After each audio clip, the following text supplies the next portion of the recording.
শুভ দুপুর। মিষ্টি কুমড়া শাক দিয়ে আজকে ডাল রান্না করব। চুলায় একটা কড়াই বসিয়ে নিয়েছি।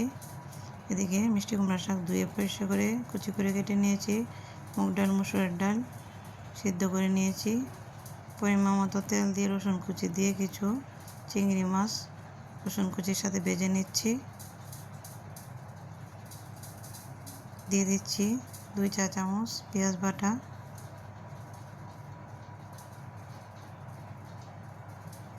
দিয়ে দিচ্ছি 1 চা চামচ হলুদের গুঁড়ি, 1 চা চামচ ধনিয়ার গুঁড়ি আর 1 চা চামচ লাল মরিচের গুঁড়ি। শাকগুলি প্রথমে মশলার সাথে চিংড়ি মাছের সাথে কষিয়ে নিব। ঢাকনা দিয়ে ঢেকে দিব। স্বাদ মতো লবণ দিয়ে দিলাম। শাকটা ভালো করে কষানো হয়ে গেছে এবং কিছুটা সিদ্ধ হয়ে গিয়েছে।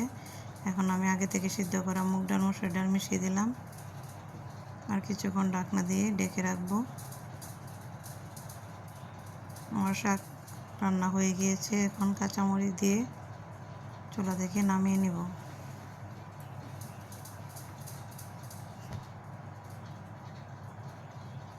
আপনার বাসায় ট্রাই করবেন, আশা করি ভালো লাগবে। এদিকে আমি পাঙ্গাস মাছ কাঁচামরিচ টমেটো দিয়ে বোনা করছি। এটা কিছুক্ষণ পরেই নামিয়ে নেব।